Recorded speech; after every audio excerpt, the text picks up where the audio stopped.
microphones are on, the cameras are rolling. Good evening, everyone, and welcome to tonight's council meeting and committee of the whole meeting. It is April 17th. We're glad you're here. First and foremost, we take the roll call. Madam Clerk? Bruno? Burkhart? Here. Ruby? Here. Caven? Here. Kilberg? Here. Kasserag? Here. Maladra? Here. Marks? Here. Mayor? Here. Swanson? Here. Fantastic. We begin our council meetings with the Pledge of Allegiance. I'd like to ask I don't know how to phrase this. I was going to say the three winos, but that wouldn't be right. But our friends from Up North Winery to lead us in the pledge? No. That'd be great. We'll strike that off the record. I pledge allegiance to the flag of the United States of America and to the republic for which it stands, one nation, under God, indivisible, with liberty and justice for all.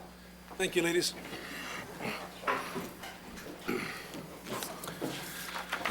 We jump right to item 4, folks. Amendments to the agenda. Does anyone have any amendments they'd like to offer? Item 5 is the omnibus agenda. All items marked with an asterisk are considered to be routine by this council, and those items can be considered and voted upon with one motion. Is there such a motion? Mr. Swanson makes the motion. Mr. Marks makes the second. Madam Clerk, please take the roll. Swanson? Aye. Burkhart? Aye. Ruby? Aye. Caven? Aye. Kilberg? Aye. Kasserag? Aye. Maladra? Aye. Marks? Aye. Mayor? The omnibus agenda has been approved with 9 affirmative votes, 0 nay votes, and 1 absent. We jump to, holy moly, look at this, I believe it's number 10. Municipal bills for payment. We kindly ask our city clerk to read the bills in their aggregate for our consideration. And the bills total $3,540,860.87. Who dares make the motion? Mr. Mayor, I Ms. move Burkhart. that we pay the bills as read. The exact items that add up to that amount can be found on the city website as well as in the packet for tonight. The motion was made by Alderwoman Burkhart to approve the bills which add up to the total on our agenda. They are included in our packets and they're available on the city's website. Is there a second? Seconded by Ms. Mayor. Any questions on any of the bills as presented? Madam Clerk, please take the roll. All right. Burkhart? Aye. Ruby? Aye. Caven? Aye. Kilberg? Aye. Kasserag? Aye. Maladra? Aye. Marks? Aye. Mayor? Aye. Swanson? Aye. The bills have been approved with 9 affirmative votes, 0 nay votes, and 1 absent. We jump to item 11. No, we don't. We jump to item 12, presentation of ordinances and resolutions. Item 12A is to consider ordinance number 2023-05, amending Title 4, Chapter 2, Liquor Control, Section 4-2-13, license fees and number of licenses, adding one Class C3 liquor license for Up North Winery at 9 North 2nd Street. Is there a motion? So moved. Mr. Whoa. Mr. Marks makes the motion. Mr. Caven makes the second. Ms. Dawkins? Okay, so an application for a liquor license for Up North Winery is to add the option of selling alcoholic liquors in addition to the beer and wine. The application has been reviewed and is recommended for approval as presented with issuance on May 1st. And then, as the mayor indicated, we do have our applicants here this evening if you have any additional questions. Any questions or comments from the dais? Seeing none? Hearing none? Anticipating? Oh, Ms. Ruby. I was waiting for you. I know, me too. I know, I look kind of askance, like. I know. So I would like to invite you up to the podium and tell us a little bit about your business. Our representative. Yeah, I was gonna say. Okay, Kathy. So it was a year ago, March, that we came up and we got our first liquor license for beer and wine.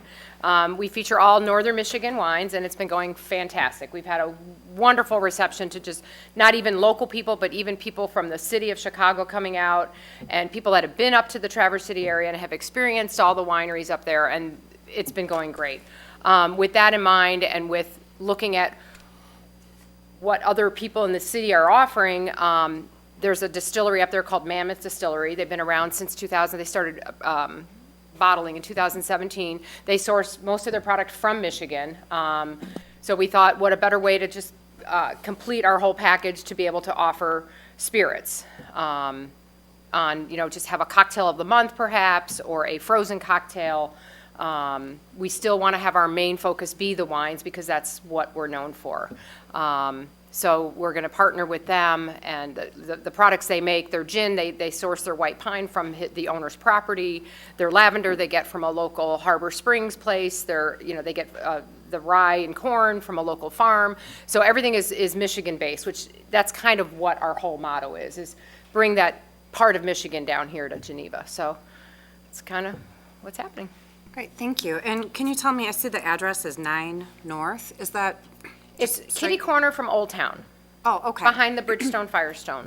Okay, great.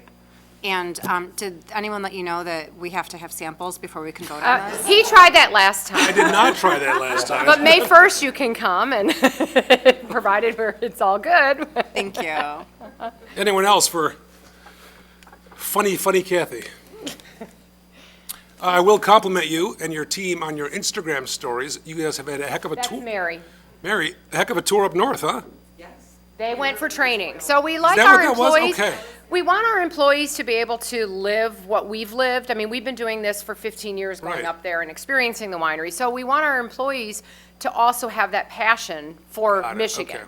So they took one employee that's been with us since the start, and they had appointments, they had tours set up, and she Yeah. got to experience what we experienced. So now she can tell all you guys, like, what it's like, where these wineries are. We experienced it via the posts. Yeah, exactly. Really So well done. that, our Well goal done. is to, every employee that comes, if they haven't already been up there, we just hired 2 new employees, and they've actually found us because they love Northern Michigan wineries, and they've been up there. So they've already been up there, and they know everything about them, but we do have another young gal in college, she's 23, and she is a phenomenal employee with her palette of wines and knowing them, and we really Fantastic. want to get her up there as well, because it just makes the experience that we want to give our customers Sure. to know all about it. It helps when you have that passion for it because you've been there. Exactly. That was their field trip. I had to stay home and babysit all their children A heck of, well. Seriously? and work the tasting room. Oh, yeah, 6:30 in the morning until 2 in the afternoon, then I went and worked the tasting room till 10 o'clock at night. Wow. So they could have fun, Yeah, well, but you do what you got to do. somebody owes someone something. Yeah. Anyone else? If not, we have a motion by Mr. Marks, a second by Mr. Caven to approve this license request. Roll call, yes, roll call vote, forgive me. No problem.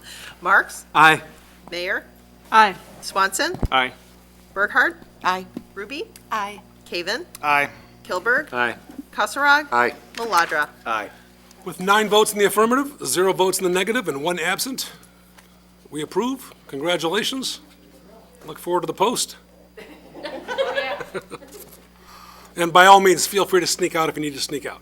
It'll be our anniversary May 1st. Our anniversary is May 5th is when we open. Right. So the first weekend in May, we're having a whole bunch of anniversary stuff happening, and we do have the gentleman from Mammoth coming in. Oh, fantastic. To be in the tasting room on Sunday all day. There's nothing like Cinco de Mayo than at a wine spot, so that's good. That's awesome. Item 12B, folks, consider ordinance number 2023-06, amending Title 4, Chapter 2, Liquor Control, Section 4-2-13, License Fees and Number of Licenses, adding 2 Class A5 liquor licenses for the Walrus Room at 415 West State and Alchemist at 477 South 3rd Street, Suite 100. Is there a motion? Mr. Swanson makes the motion. Seconded by Ms. Burghardt.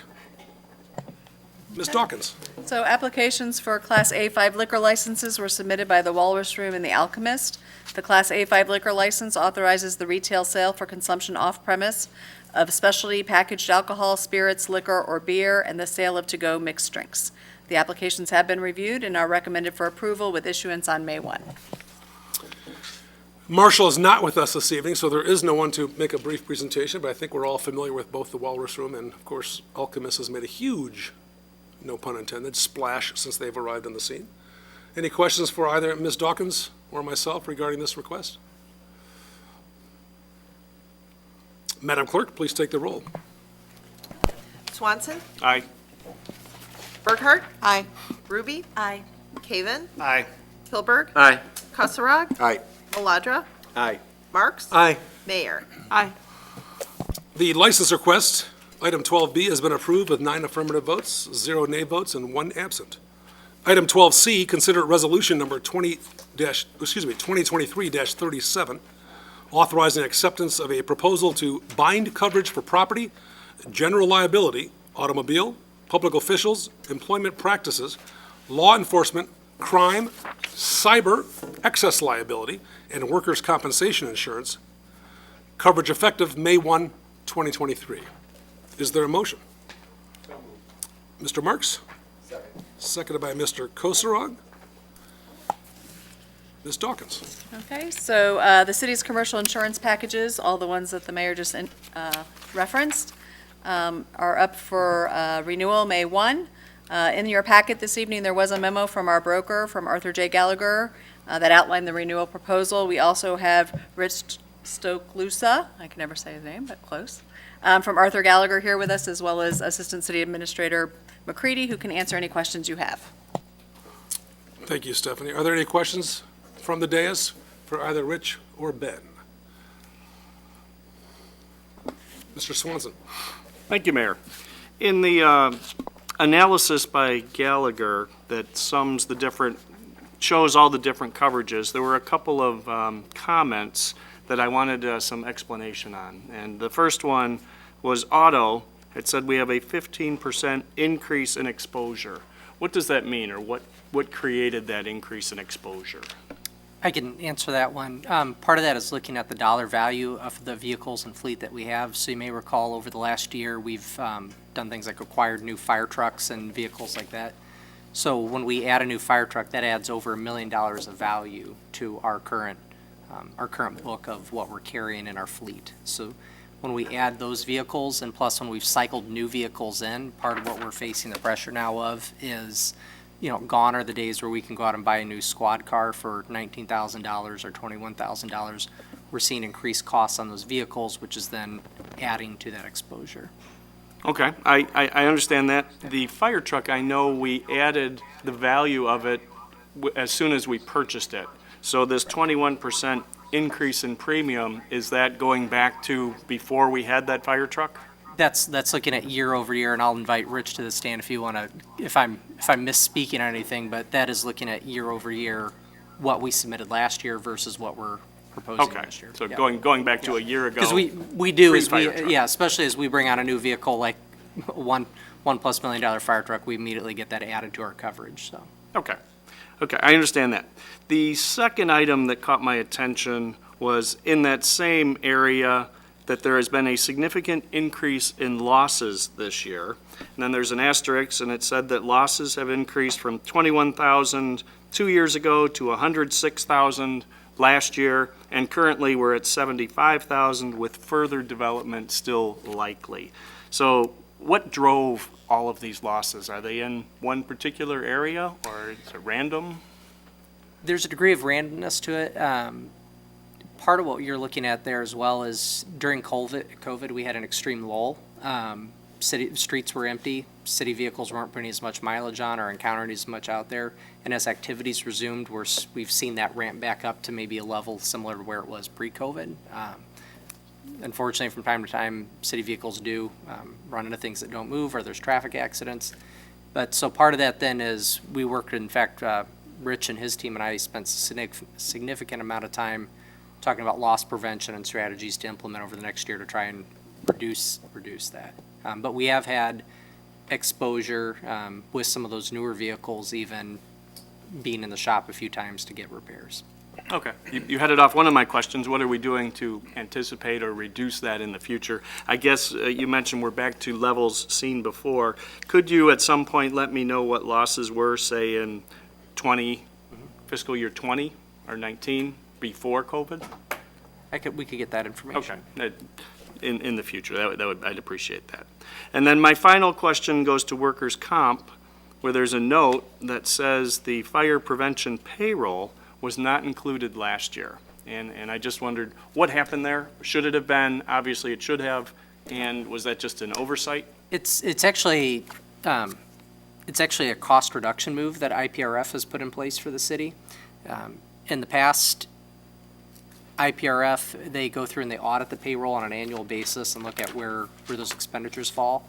And for the longest time, there was an opinion that if someone was a firefighter at all, that they were counted as a firefighter. So if I went out and fought a fire once a year, they'd say, nope, Ben McCready has exposure as a firefighter. All of his worker comp is at a firefighter rate. So we have an employee who works in fire prevention. What they did was, instead of charging him a firefighter rate, they started breaking out his payroll and looking at what time spent on fire prevention versus being a firefighter, and that was able to reduce our costs. I think there would have been another $4,000 plus added to that if they looked at him purely as a firefighter. Okay, so it's classification. Yes. Okay, thank you very much. Anyone else? Questions on this issue? Mr. Marks, then, Mr. Kosarog, then Mr. Marks. Representative from Gallagher might want to make a comment about Alderman Swanson's questions. I don't know. Was I reading that correctly? Yeah, those are all really good questions. And there's a whole proposal that we have that's submitted to the city. Part of that, too, the going from the loss information questions you had, that's what we call development. So last year at this time, they looked at it was about $21,000 in losses. 12 months later, they look at those same claims and they see that they've developed either through legal fees, defense costs, or through settlement. So it went up the same time period last year. They look at it this year to see what happens. So that's part of it. Okay. And I guess that addresses then the further development still likely, those costs are still building. They're not settled, and who knows what could happen Correct. there. So, Correct. okay, Yeah. I understand. Yeah. Thank you. Anything else, Rich, you wanted to add to the No, I think, dialogue? yeah, just real quick. I know you had I don't want to get into the hard market part, but, the insurance industry was suffering back in 2018, 2019 with property losses, and then COVID hits. But you got a pretty good deal from Liberty Mutual. They left the marketplace, and they're no longer looking at utilities. So what we had to do is go, all right, well, you had a really good deal here, but let's go back to some other carriers and look for quotes. Chubb was your previous insurer since 2008 up until about 2017, 18 or so. And they were the most competitive. But what's basically happening is that there's a lack of capacity out there, meaning there's fewer insurance companies. So the ones that are left are having to absorb all that risk. And that's why the rates are going up. But just for comparison purposes too, what I did was I took out the increase just in the property portion of it. And if you take that out, that was actually 2/3 of your increase. If you take that out, the rest of your coverages are about 6% increase year over year, which is basically what CPI is. So, we're looking at anything under 6 to 8% year over year is a very good renewal. Because if you're looking at cost of construction itself, that right now it's at 8.5 for this year. Last year it was at, I think, about 22% year over year. So to build a building right now from 2 years ago, you had $1 million building. Now you'd have to pay $1,250,000 if you're lucky because of lack of material supplies and labor costs. So. Mr. Kosarog, then Mr. Marks, then Mr. Kilberg. I'll defer to the other alderman right now. I didn't raise my hand. I was just trying to Oh, just let get the him- attention regarding yeah. Rich. Got it, okay. Thank Mr. you. Marks, then Mr. Kosarog, You kind of answered part of my question with then the Mr. Kilber, excuse me. utility coverage, but what is the equipment breakdown coverage, which is included? I don't Yeah, know. your property policy and your equipment breakdown, sometimes it's called boiler machinery policy. They Got it. I understand that. yeah, they dovetail. Okay. So whatever's not picked up on your property policy will be picked up on the equipment breakdown. So you can have, technically, you can have like a power surge or a brownout, blowout, or something like that, that's not a defined peril. On your property policy, it's like hail, windstorm, flooding, things like that. So whatever one policy doesn't pick up, the other one does. And we talked about breaking those out. There's advantages, from a cost standpoint, but the good part is that when you have it with one company, if there's a loss at the utility, one company is going to pay it. You don't have two separate claim files or two separate claims set up. Right, thank you. Mr. Kilberg. Yeah. In your letter, to the mayor and the council. Bullet point number 1, Midwest property losses continue to skyrocket. Large claims due to wind, hail, flood, lightning continue to occur. Yeah, they continue to occur, but if we're seeing these types of increases, tell me, what kind of increases are municipalities, let's say, for instance, in California or Florida, looking at if we're seeing an 18% increase this year? Yeah, California. Because I would think that they've been impacted a lot more than we have in the past or even currently. I mean, Right. we've had tornadoes, we've had hail, we've had floods. Yeah. And we've had lightning. Right. Yeah. So everybody's got their own issues. So you've got the East Coast with hurricanes, you've got wind damage down there, you've got California with wildfires that are damaging that. Midwest, there's a couple property programs out throughout the country nationwide that 3 of them are already folding up because they can't handle it. The reinsurance costs are going up. So in the Midwest, we've got the tunnel. It's very difficult to get insurance in states like Missouri, Kansas, Nebraska, Iowa, because they have high deductibles for wind, starting at $250,000, 2% of loss. So here, it's not as bad. We're not in a quake zone. We do have some issues with hail damage and windstorm, either in the central part of the state. I have a lot of clients in the central part and the southern part that get hit with lightning claims a lot. So there's just different factors that are taken into consideration. So I will tell you this, that out of your property premium, about $65,000 goes to cover flood insurance.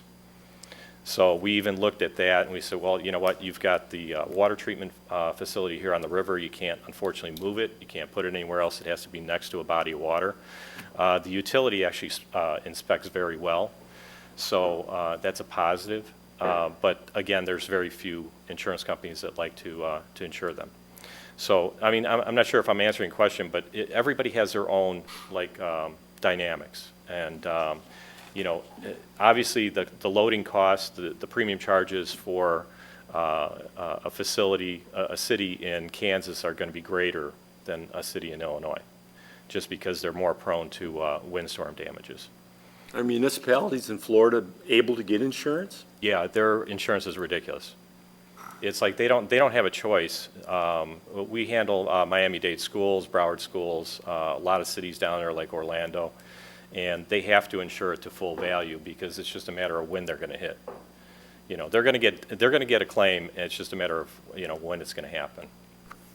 So it's just very expensive. I know a few of the guys down there that work on the cities down there, so. Okay, thank you. Anyone else? Ms. Burkhart? Thank you for being here tonight. I just have one question. You said, there are fewer insurance companies to absorb all that risk. Is that another way to say there's just a lack of competition? And so Exactly, yeah. there's- Yeah, and part of that letter, one of the bullet points was the civil unrest that happened during COVID with the social injustice claims and all that. A couple areas that got hit, the law enforcement, a lot of discrimination, civil rights action suits that got filed. That caused 4 insurance companies to go out because they just couldn't handle, the amount of claims coming through. Property losses again, and then cyber attacks. For some reason or another, we have these quarterly reports that come out, and the cyber attacks, when on an average claim was about $225,000 prior to COVID, that spiked up by 2021 to about $800,000 per claim. So we have no idea what was going on, but they were just more frequent and more severe than they had been in the past.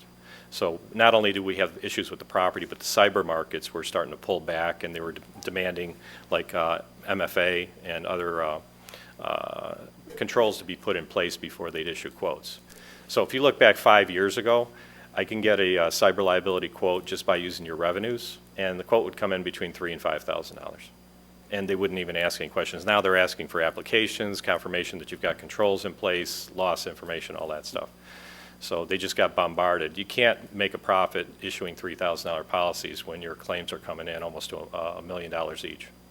So do you see any relief, or is it just going to continue to get worse? Yeah, honestly, this is I've been in the business for a couple of years, so this is like my fourth one. This is the longest time I've seen this. Usually they're about 18 months. This has been going on for over 3 years. Okay, thank you. Okay. Ms. Mayer? So we buy one policy that covers all of these items together? No, the property is with Chubb. You've got a company called Argonaut on your liability. Cyber, you have a different carrier. Workers' compensation is with Illinois Public Risk Fund. Okay. I heard you say that that there's not as many people that want, or as many companies that want to insure electric utilities. Did you Correct. say that, or Correct. did Ben say that? Correct. Would it make sense to separate them? We did look at it that way, and we had a couple quotes for just the city-owned property and not the utility. And when we went back to Chubb and asked them if they would break it out to see if we could match it up, they weren't willing to break it out. Okay. So they wanted to keep it together. Honestly, the advantage to that is, again, what we were talking about here, is that if you do have one claim and it does hit multiple facilities, so if it hits city property and the utility, you've got one company, one claim, and one deductible. resolution, Yeah. Thank you. Okay. Mr. Kosrog? So I was just wondering what the hard market, what that term means, or maybe you've already addressed it with all the comments you've been making. Yeah, it's a lack of competition, lack of capacity, increasing in rates. Soft market is just the opposite. Rates start going down, more companies start coming in to compete against business, they go for market share. And right now, we're seeing like a contraction in the marketplace. And public sector, cities, counties, townships, villages aren't exactly a very profitable class of business. For sure. Okay, thank you. Okay. Anyone else? We have a motion, and that motion was, excuse me, Mr. Marks. Second was from Mr. Kosarog. Madam Clerk, please take the roll call. Marks? Aye. Mayor? Aye. Swanson? Aye. Burkhart? Aye. Ruby? Aye. Caven? Aye. Kilberg? Aye. Kosarog? Aye. Maladra? Aye. With a vote of 9 in the affirmative, 0 in the negative, and 1 absent, item 12C has been approved. Thank you, Rich.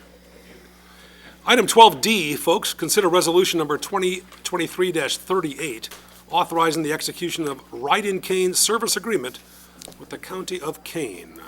Is there a motion? Mr. Swanson makes the motion, Second. and it's seconded by Mr. Kosarog. Ms. Dawkins? Okay, so this is kind of an annual, or every other year, I think we've been doing it, but the Ride and Cane program provides senior citizens 65 years and older and persons with disabilities the opportunity to access transportation services. The program is made possible by federal grants to Kane County, and the City of Geneva agrees to fund the local share non-federal portion of the net operating cost of the program for eligible riders that live in the City of Geneva. The service agreement for your consideration this evening outlines that PACE shall be responsible for providing all transportation services, and then it also outlines the responsibility of the City of Geneva as a program sponsor. The projected service dates for this agreement are August 2024 through December 2030, and the agreement shall remain in effect as long as there's sufficient federal and local funds unless either party terminates the agreement within 45 days written notice by either party. So again, we've seen this before. You passed one thing earlier which says we're going to be a plan sponsor, and then this is the part 2 that comes. So if you have any questions, I'm happy to answer those. Questions for Ms. Dawkins? Ms. Burkhart? Thank you. Do we have numbers on how many? The last time we looked, we have like 250 registered users, but that doesn't necessarily mean that they're all actually using the program, but that's how many we had in the database. Okay. I said this earlier, like, someone who works in my building is a senior, never learned to drive, doesn't have a car, and this program used to be very kind of esoteric to me. I would just vote on it and, it sounded good. I mean, it changes her life. Like this, it gives her the ability to work traditional hours and get to her doctor's appointments and go to her church and go grocery shopping. And, this is a person who used to live very close to the city where you have easy transit. And so then she comes out to South Elgin and it's hard without a car, right?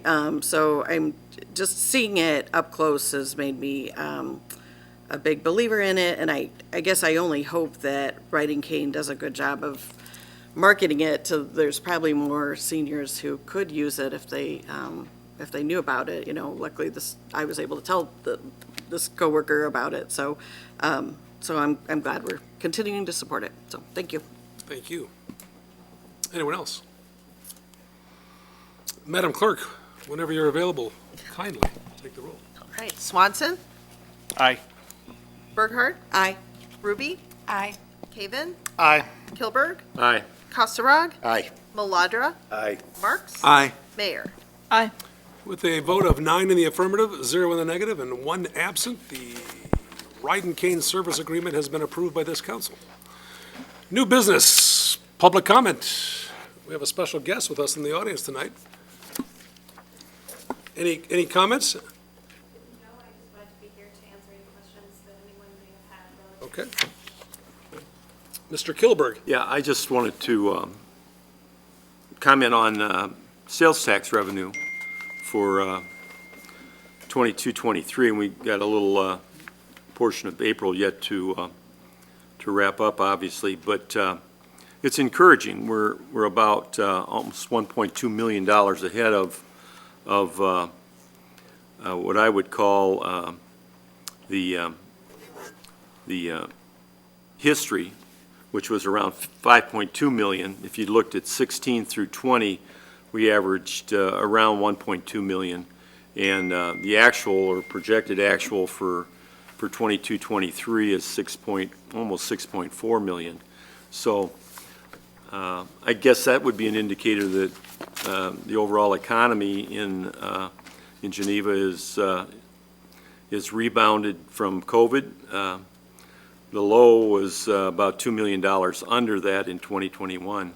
So there is hope, so. And I would just add that's also a direct factor of what we call the Amazon, the marketplace tax, that now businesses That we're that do so collecting. much money in Illinois now have to pay sales tax, where prior to January 1 of 2022, they did not. That would indicate a pretty strong uptick probably in Amazon sales. It's not just Amazon, but that's. I know, right, yeah, but Yeah, they used to be called the Main Street Fairness Act, There you go. but, and the kudos goes to all of you supporting the resolution throughout the years, insisting that such a program be implemented here in Illinois. So we've all No. seen the benefit. no, as I was looking through the financials, Yeah. that sort of jumped out at me, and as Indeed. we're at year end here almost, I thought it'd be worth mentioning. Yeah. Thank you. Anyone else? New business? If not, I'll entertain a motion to adjourn the city council meeting. Mr. Kosarog makes the motion. All in favor, please indicate by saying aye. Aye. Anyone opposed? We're adjourned. Take just a few moments to turn the gavel over to Alderwoman Burkhart.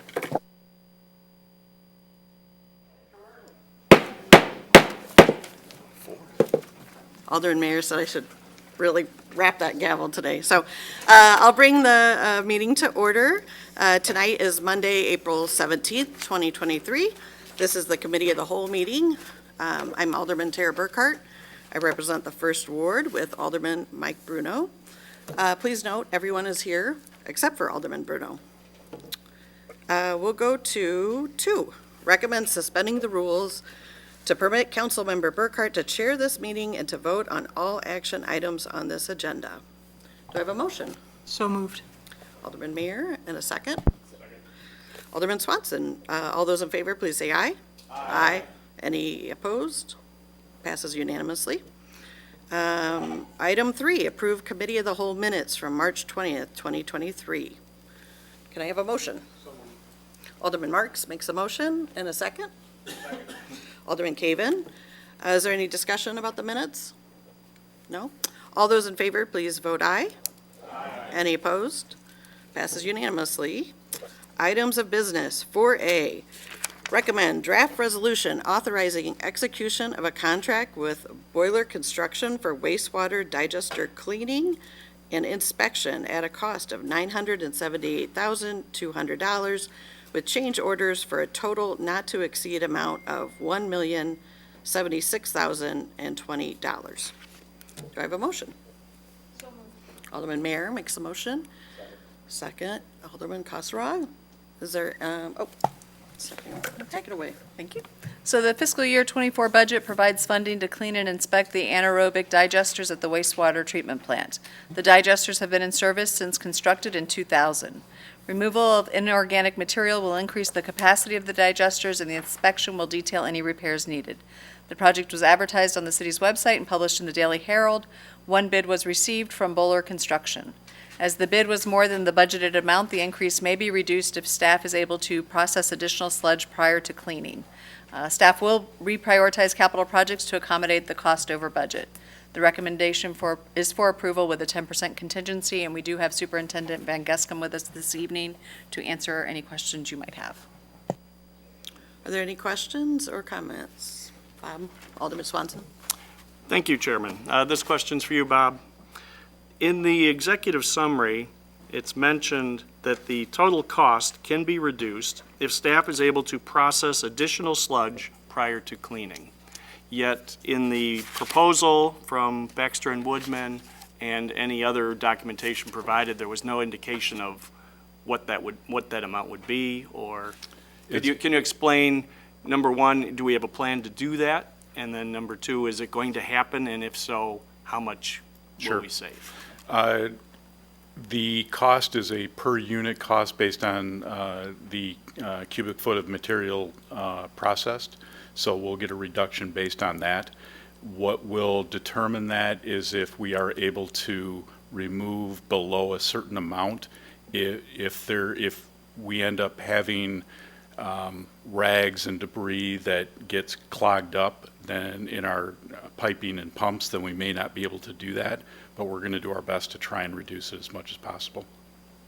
Okay, and the quote that was provided then provides X dollar for some measurement? Correct. So we will get a dollar for whatever we do perform, this amount may be reduced? Yes. And we just don't know if we're going to get there. Exactly. So this is the worst case that we're approving here if we're not able to pull out anything? Correct. It's based on the calculated amount, based on the size of the digester of how much material should be pulled out of there. So we should be pretty close to the exact amount if we're, or the high amount. Okay. So, Thank you. You're welcome. Is there any other questions or comments? Nope. If not, then all in favor, please say aye. Aye. Any opposed? Passes unanimously, 9-0.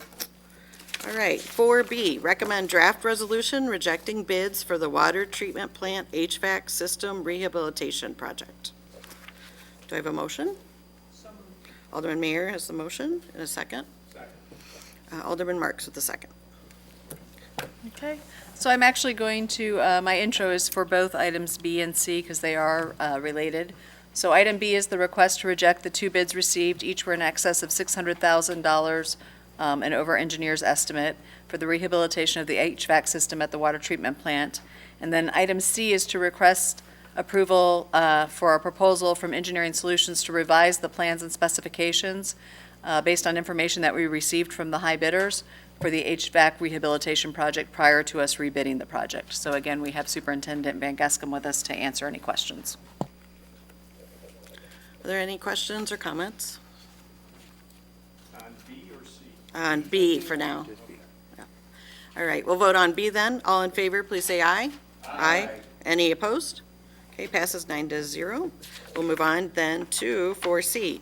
Recommend draft resolution authorizing the city administrator to increase the engineering agreement for the water plant HVAC rehabilitation project with Engineering Solutions by $6,000 to a total not to exceed amount of $39,900. Can I have a motion? So moved. Alderman Mayor? Second. Alderman Kilberg with the second. Any comments or questions? Alderman Mayor? So this amount that we're approving is $6,000 as an additional service fee to the engineer, or is it a whole new run at this for $39,000? No, this is just an additional $6,000 Okay. for additional work. Okay, and I'm assuming that by suggestions of the bidders that came back, there might be some value engineering options that were proposed or different configurations that could save some money? Yes, exactly. Thank you. Alderman Swanson? Thank you. On the idea of changes to the product specifications, the packet was kind of nebulous as to what they may be. And in one point, it said that the consultant was going to go back out and remeasure the pads and look at the condition. Is that indicative that perhaps the initial evaluation was incorrect, or they're going back and taking a deeper dive to see what we could change? Yeah, it's going to be a deeper dive into what we can change, but also some of the comments that were made from the people that did bid. Also, some of the people that did not bid expressed some challenges in the specifications for the control systems because it's very complex. So we're going to try and simplify that along with some other items such as warranty items and location of the nearest distributor or person that we can have maintain the system. Things like that on the specifications, and then revise some of the plans based on the comments and also the specifications. Are we losing anything by making it less complex? No, not at all. The system, we still want it to run as efficiently as possible, but the entire system is complex, so we're just trying to simplify it as best that we can, especially for the bidding process. Once they get into it, we may find some engineering that we're able to do on the fly that may save us some money, but for a contractor to look at it on plans is very complex. So we're trying to simplify it that way to get our best price. Okay, and I guess going back in time, what was the reason to make it complex when it was first constructed? There was no reason. It was just based on the engineer's suggestion. So we're not HVAC people, so we're just trying to do what they recommend. So 15 years later, we're replacing this very complex system, and it's Well, we're expensive having to use. deal with the way the system was designed to begin with, but we're just trying to simplify the specifications and also the plans that were drawn up, because it goes to several different areas within the plant.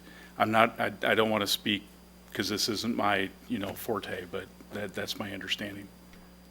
Okay, so the plan is to make it simpler, less complex, and hopefully that will make it easier to replace or maintain going forward We're as hoping, well. yes. And we're not going to be losing efficiency, or if so, not significant. Correct. Okay, thank you. Alderman Kasserag? I guess I was just wondering where our facilities, and I'm sorry, I can't remember his name off the top of my head, but our facilities manager is on this. This doesn't seem like it's really Bob's expertise, nor should it be, especially if we have a facilities guy on staff. Right, so, our facilities manager has been slowly getting involved in certain projects, but it's a big undertaking. So his first priority was to work on the facilities, getting the facilities master plan RFP out and review that, but he has been consulting on various littler, smaller projects that we've had, but some of these large projects, it's still too much for that person to deal with. Just so, out of curiosity, no problem, out of curiosity, is the engineering that needs to be the additional $6,000, is that the type of task that he might be able to do himself, or is he more of a facilitator, I guess? Yeah, I would say probably more the latter. He doesn't, I don't know that if he could do that or not do that, quite frankly, so I don't want to speak out of turn.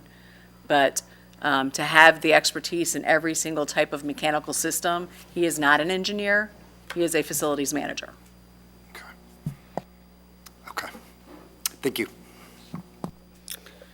Alderman Ruby? Thank you. So, is my understanding of this correct? We're paying an additional $6,000 to simplify the engineering? It's to redo some of the engineering based on the comments that we received from the contractors who bid or didn't bid, and then also to simplify some of the plans for the control system that is there. it feels counterintuitive to me. I feel like it should be less money to have a more simple, Well, you're having to redo some of the Okay. specs and the time. This is also by the hour, so it may not be the full $6,000. It could very well be less. sure, okay, then I feel that the consultant, that this should maybe fall on them for originally providing us with the wrong end result. I don't think that it was the wrong end result. I think that they didn't produce this to be, I think that they had good faith intentions that this was a good plan moving forward. It's just that when the bids came back, we realized that maybe we should redo some of the specifications to get some lower bids, lower prices. So that's our ultimate goal. Okay, so I don't disagree with that goal, I just am struggling with us having to pay more money to achieve what we already asked for. And it didn't work, so now they're telling us we need a different approach, and we have to pay another $6,000 potentially to achieve this Plan B, Yeah, so. I guess it's a matter of the amount of hours that they need to put in to redo it, and I understand your point. It's just when they explained to us the reason why that they did need the extra compensation, it made sense to us, Okay, so. thank you. Anyone else? Alderman Kilburn? Yeah, maybe you could elaborate on what's the difference between rehabilitation and replacement? I mean, are we looking at replacing a lot of the major elements of this project, or is? Some of it, it turned out was oversized in some areas. Some of it was undersized. Some of it is newer technology that we could benefit from, so it wasn't just a flat-out replacement. It was more of a redoing it based on current standards and the needs out there. So what would be the major elements that we're going to be replacing then? The heating plant, will that be replaced? The heating and air conditioning units. They'll be new? Yes, Okay. there's, I believe, five units there that will be replaced. Air conditioning? or- Air conditioning and heating, yes. And then what would be an example of something that's going to be rehabbed? Just the control system is my understanding of it. So, and I'm sorry, I can't answer it any better than that. I would need the engineer to maybe explain that a little bit better, so I can have him, come in to the council meeting if you'd like. Okay, thank you. Alderman Mayor? First of all, I want to get out there and see the plant soon, Mhm. so we'll have to set that up. But I just want to kind of elaborate more on what our representative from Gallagher said earlier about construction pricing in this marketplace, and major equipment pricing in the past 2 years has gone up over 25%. So an engineer that puts together an estimate right now, it is an estimate, and it can't be the best intentions out there and the most wise of people in the construction industry right now don't necessarily know which way the wind is blowing as far as the manufacturers and their pricing and the availability of that equipment. So $6,000 as an ad service to redesign and value engineer a system seems very reasonable to me in my professional experience.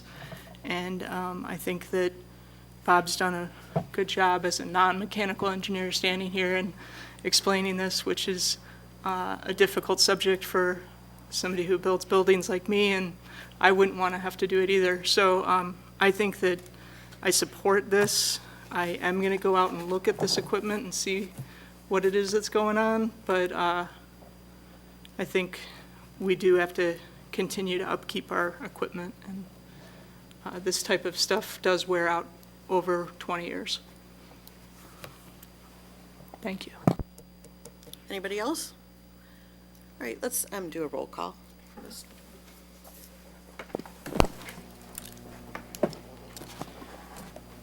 Mayor, Aye. Swanson, Aye. Burghart, Aye. Ruby, Aye. Caven, Aye. Kilberg, Aye. Kussarog, Aye. Maladra, Aye. Marks. Aye. Okay, passes 9-0. On to 4D, recommend draft resolution authorizing execution of a contract with Hampton, Lenzini, and Renwick for completion of the 2023-24 wetlands management services at the water treatment plant in the amount not to exceed $23,600. Do I have a motion? Alderman Kussarog makes a motion. Alderman Mayor is the second. Okay, so the fiscal year '24 budget provides funds to perform wetland management services at the water treatment plant. The current provider, Hampton, Lenzini, and Renwick, has performed this service since 2012. The City Council approved the proposal for fiscal year '23, which included a second and third year renewal options dependent upon approval, again, by the City Council. The water treatment plant wetlands consist of approximately 19 acres with 2 ponds, and the proposal includes a combination of methods including chemical invasive control, mechanical invasive control, prescribed burning, and enhancement techniques. And still on the hot seat is our Superintendent Van Gescam. Any questions or comments? Alderman Kilburg. I believe last year we purchased a piece of equipment to be utilized with some of this maintenance work. Am I off base on that, or? I think you're thinking of the remote mower, which is for some of the detention basins, but not for the wetlands. Correct. Okay, so it doesn't have any application with No, the 2 wetland projects that we're looking at here tonight? no, not, the mower would not be any use to this. Where are we using that then? We're just using that for the basins then? I would defer to Rich to answer that, I believe so. It was a sizable expenditure. I guess I'm curious as to its utilization. And I can get a more detailed report, but just shooting off the cuff, what I can tell you is that it's been used in the detention basins, as you've already referenced. It was used along the northern edge of the Fox Run subdivision when the electric utility had to go out there to relocate some utility lines to prep that area.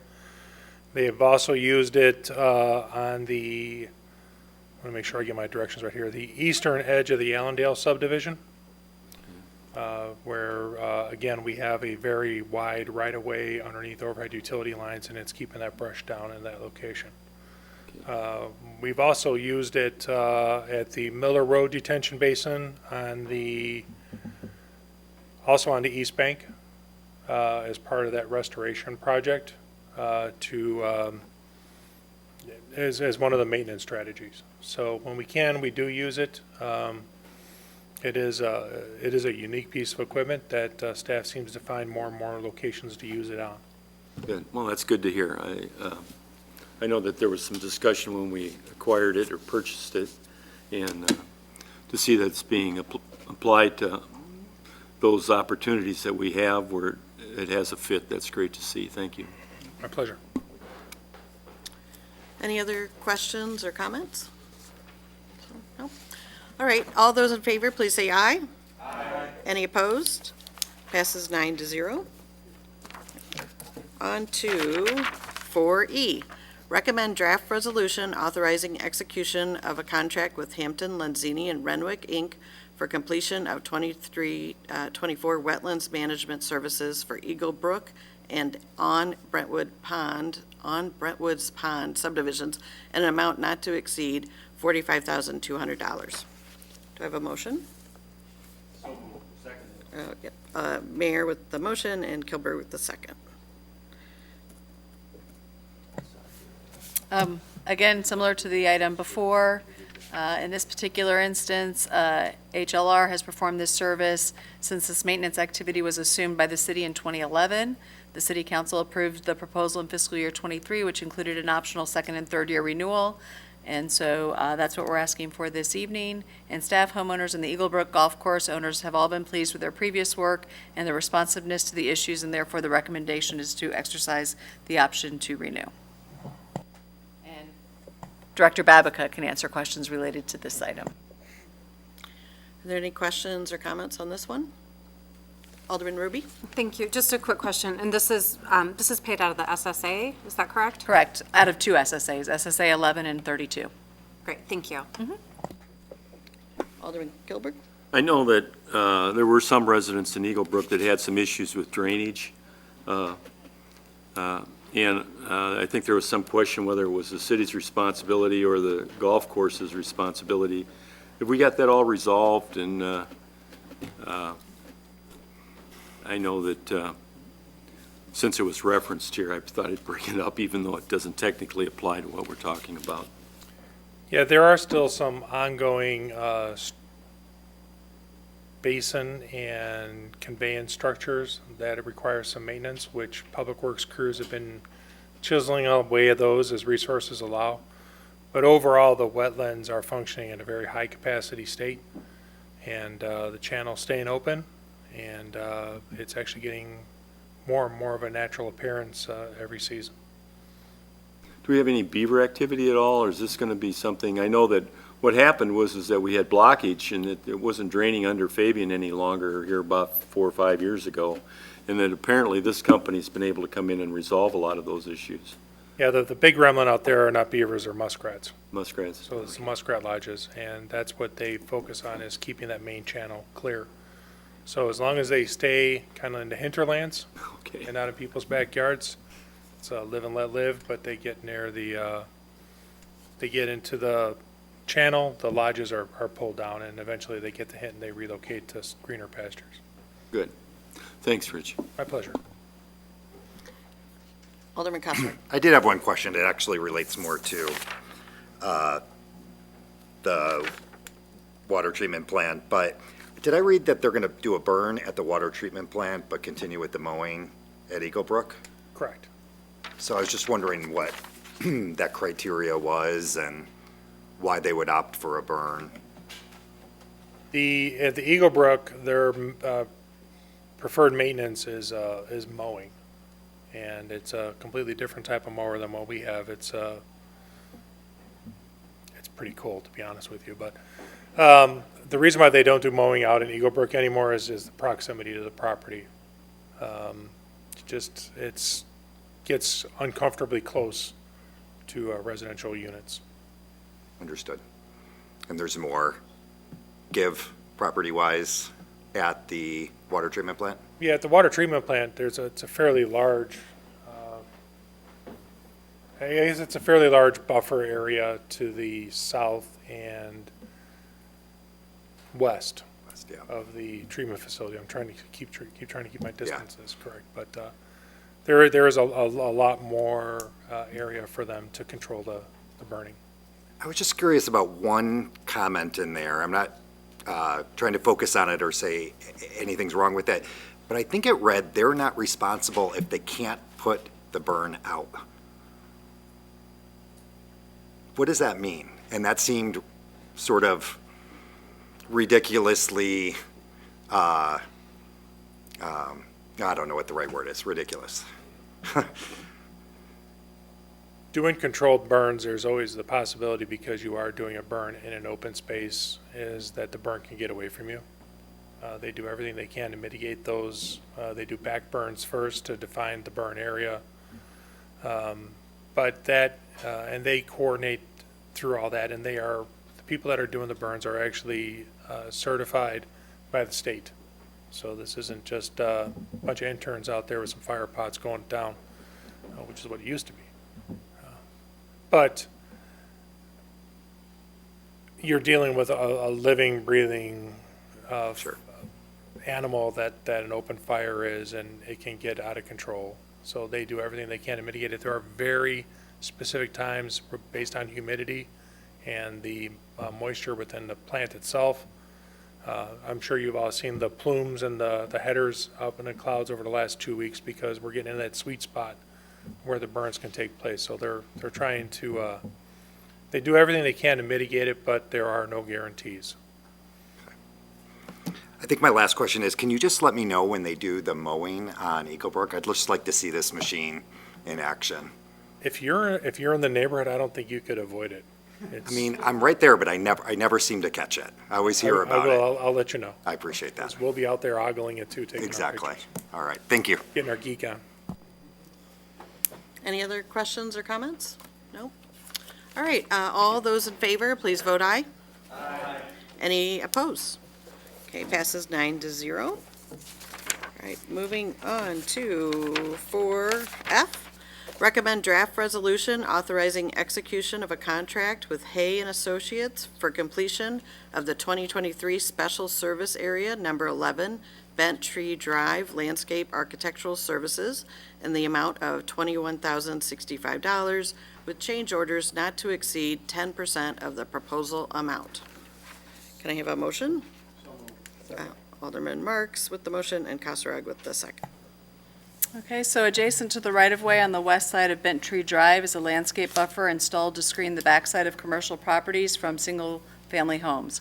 Over time, the landscape buffer has deteriorated due to age, disease, and the natural life cycle of the installed landscaping. This has created both an ongoing maintenance issue for Public Works as well as code enforcement.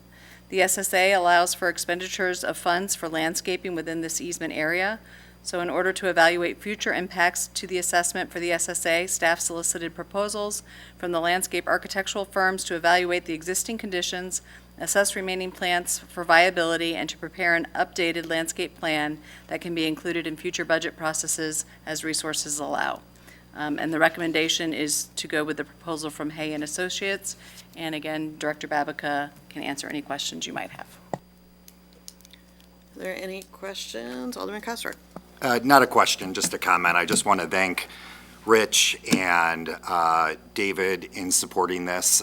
This is something, since I became an alderman, probably the most common comment I've gotten from residents is the state of the landscaping on Bent Tree, and code enforcement did everything they could, for sure, but this is a real success, I think, for the second ward, and I just am glad we're getting taken care of, and appreciate the support from staff. Thank you. Anyone else? Nope. All right. All those in favor, please say aye. Aye. Any opposed? It passes 9-0. On to 4G. Recommend draft resolution authorizing execution of a contract with Clark Environmental Mosquito Management, Inc. for 2023-24 mosquito abatement program in an amount not to exceed $54,640. Alderman Kilberg. And Alderman Caven with a second.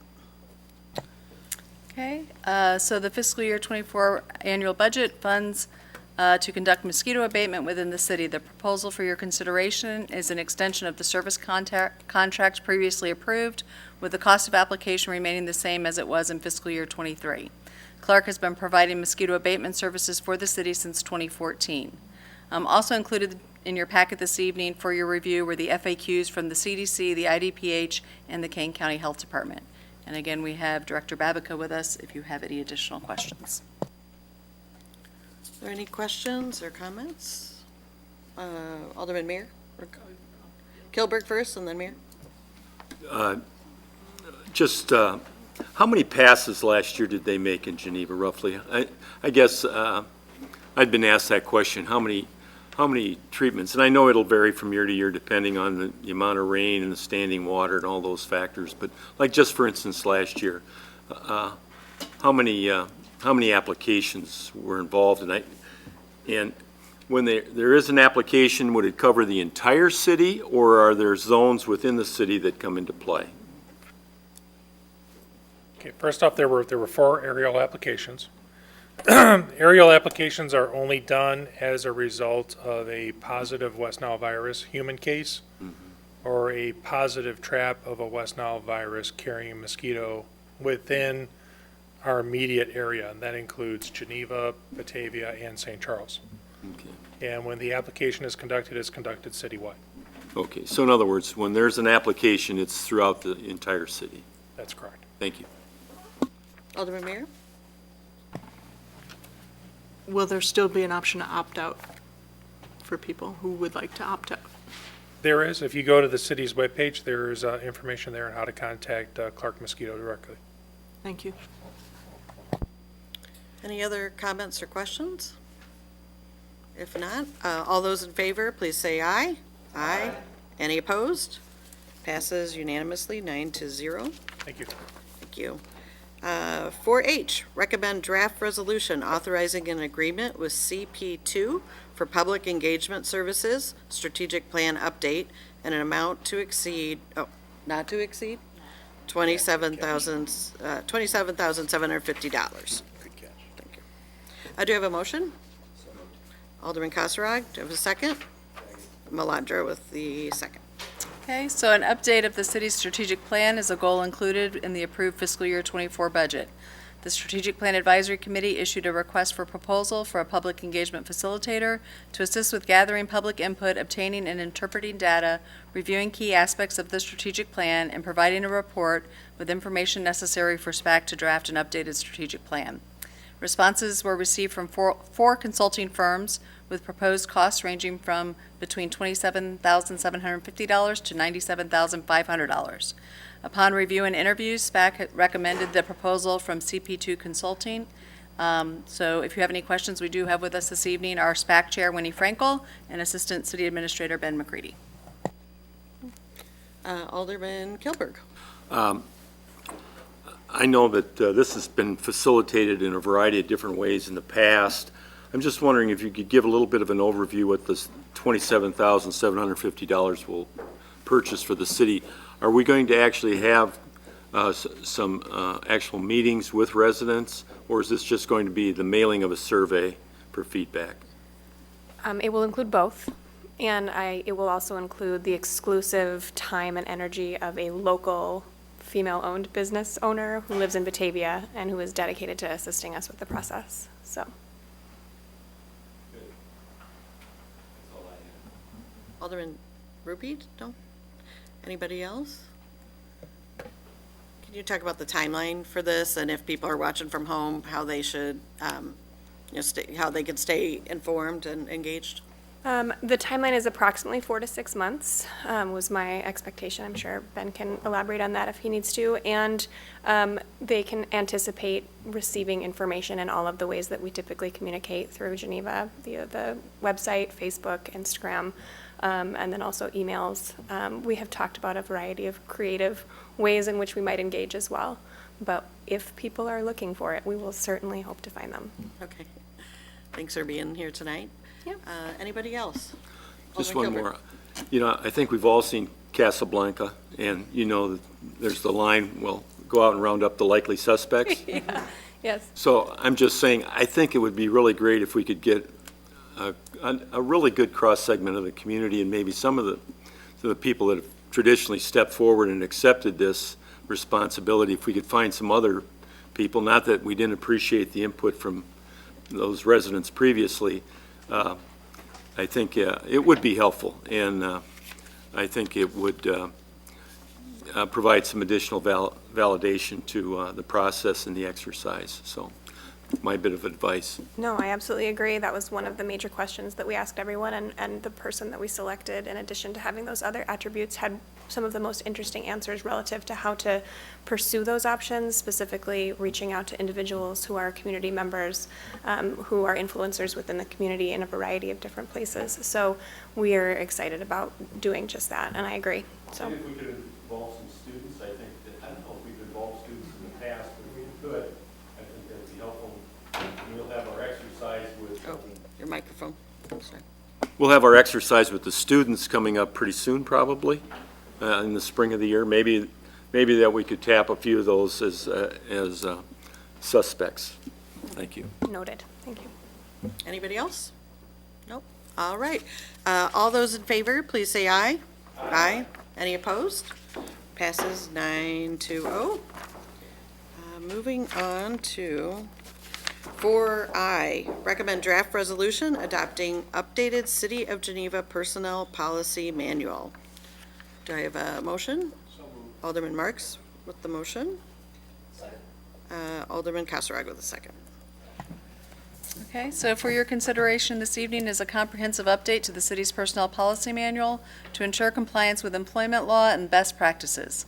An overview of major updates was provided at a special committee of the whole meeting in January, and the updated manual reflects feedback from that meeting and provides policies that are critical to administering competitive, equitable, and sustainable personnel practices that allow the city to attract and retain talented employees. I would also note that the section for the family care leave policy that we discussed has been reserved pending additional guidance to ensure compliance with the newly adopted Illinois Paid Leave for All Workers Act. With us this evening is our HR Generalist, Mira Johnson, and Assistant City Administrator McCready to answer any questions. Are there any questions or comments? Oh, yep, Alderman Kasserag. I was just wondering if Mayor might just give us a couple highlights. I know we had a meeting on this before, but for anybody watching, Ben, she's pointing at you. Yeah, I'd be happy to elaborate. So, as you recall, back in January, we talked about a number of items that are out there.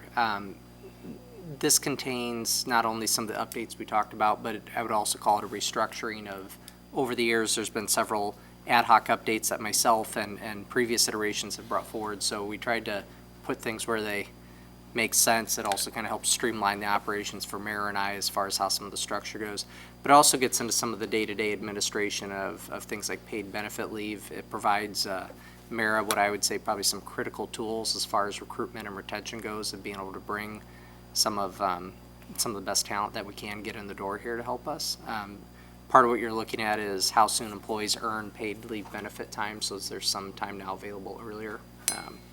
But there's been a number of other highlights, or a number of our highlights I'd mentioned too, just substantial updates to language, terminology, trying to keep things consistent throughout it. And then as well, looking at things like carryover of leave and the like, so, yeah. Well, I thought a lot of them were very forward-looking and helpful to our employees here at the city. And so I applaud our efforts and your efforts in getting those done. I think it makes the city of Geneva a better employer. Thank you. Thank you. Anyone else? Alderman, no? No? You? All right, we'll go ahead and vote then. All those in favor, please say aye. Aye. Any opposed? Passes 9-0. 4J, recommend draft ordinance authorizing execution of a First Amendment to Communication Facility ground lease by and between the City of Geneva and Crown Castle GT Company LLC. I have a motion. Alderman Swanson, and a second. Alderman Mayor, thank you. Okay, so in 2007, Crown Castle GT Company LLC entered into a communication facility ground lease with the City of Geneva for the operation, maintenance, and use of a wireless antenna support structure. The current lease is set to expire on June 30th, 2026, and in May 2022, an agreement to extend the lease for an additional 4 successive 5-year terms with existing terms and conditions was presented to the Committee of the Whole for consideration. The committee did not recommend approval as they desired an annual escalator clause as opposed to the term escalator that was in the current agreement. For your consideration this evening is a revised lease agreement to extend the lease as requested, including an annual escalator as to the greater of the CPIU or 2.5% with a cap of 5.5%. As the total term of the lease will be in excess of 20 years, under state statute, the city is required to publish notice of the intent to adopt said ordinance not less than 15 days, no more than 30 days before the date on which it is proposed to adopt such ordinance. Should the Committee of the Whole recommend First Amendment for approval, this item will not come before the City Council again until the publication requirements are met. So I am happy to answer any additional questions. I would note, so as I stated, we reviewed this May of last year, and now we're to May of this year. Are there any questions or comments? Nope. All right. All those in favor, please say aye. Aye. Any opposed? Passes 9-0. We're on to public comment, new business. Anybody have public comment? Alderman Kilberg. Yeah, at our meeting on the 3rd, I encouraged the community to put forth some effort as it relates to Earth Day that's coming up, and there's 2 events that are actually coming up that I picked up on. Geneva High School is hosting a virtual Earth Day, actually on Saturday, the 22nd, so that'd be this coming Saturday. And their freshman and sophomore classes are involved, and this would be trash collection, and they're having a competition, and anyone that would be interested in joining or maybe giving direction to some of these students can contact the high school at geneva304.org, and any information as far as areas that are heavily littered, maybe you could point these students in the right direction, because the competition centers around, I think, collection of weight. So, and then the second one, and I guess this one I would like to see if maybe Kevin Starr could actually tie into this, since so much of the Illinois Prairie Path runs through Geneva. This is through Kane County, and all volunteer trails cleanup of the Great Western Trails and the Illinois Prairie Paths Saturday, April 29th, and the effort obviously could do a lot of good in certain areas of the bike path through Geneva. I know especially on the east end and the area obviously along the east side of the Fox.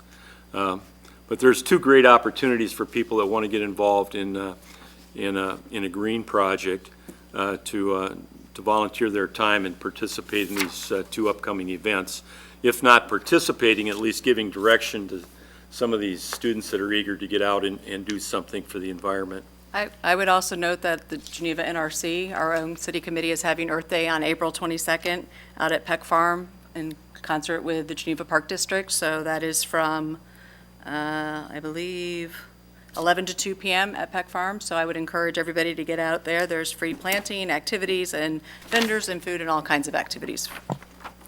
And finally, I took the time last week to visit the topic that Mr. Mayor brought before the council at the end of the meeting on the 3rd.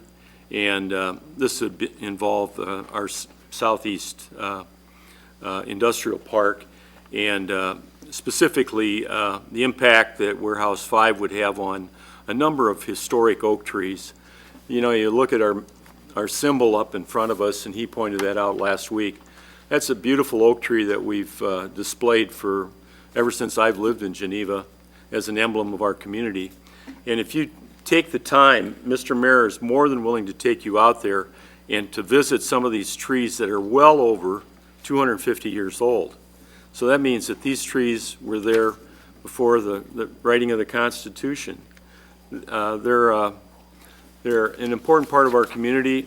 It's our link to the past, and these trees are healthy. And again, we're not talking about a couple of trees here that are impacted. We're talking about probably the better part of 75 trees that would fall into the doze zone. And I took a number of pictures, and I might distribute those appropriately to the council. But he is more than willing. I took about an hour and a half to take a tour of the property and in the areas in question. And I don't know what the answer is, but I think it would be worth your time and effort to be aware of the trees in question, and the fact that as this progresses, and again, this will probably be the last warehouse that would be developed, but it would probably be better that we have a good understanding of it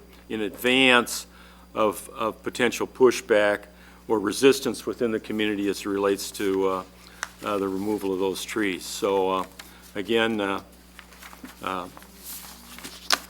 Mr. Mayor is, or Maher, excuse me, is more than willing to give of his time to give you a tour, and so you can take a look firsthand. So that's all I have. Thank you.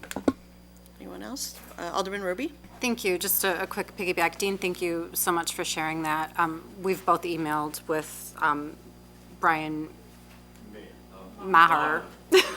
I'm actually meeting him at his house tomorrow morning at 10 a.m. if anyone is interested in joining me, or if any of our viewers want to jump in on that, shoot me an email to my city address. You can find that on our website, and public, the more the merrier. There's no limit there, so. And it doesn't have to be tomorrow, it could be anytime. Thank you. I wanted to put in a plug for the Chicago Steel. My family and I have been to a few games over the years, but this year we bought a mini ticket package. So we've been going more regularly, and it's such a fun outing. I mean, the kids, I mean, the players are amazingly talented. I mean, some of them are going to be top picks in the NHL draft, and you're, of course, so close, so you get to really appreciate the speed and the talent. It's a very family-friendly. I feel like they've done a really good job of making it more family-friendly than it was some years ago when I first started going. They ended their regular season on Saturday night, so now they'll be in the playoffs moving forward. When we were there Saturday night, there were school groups and Cub Scout groups from Wheaton and Elmhurst there, so, you know, we're really lucky to have that kind of family entertainment in our backyard. So check out the Steel, if not this year, then definitely next year. Anything else? All right, do I have a motion to adjourn? All those in favor, please say aye. Aye. We are adjourned, thank you.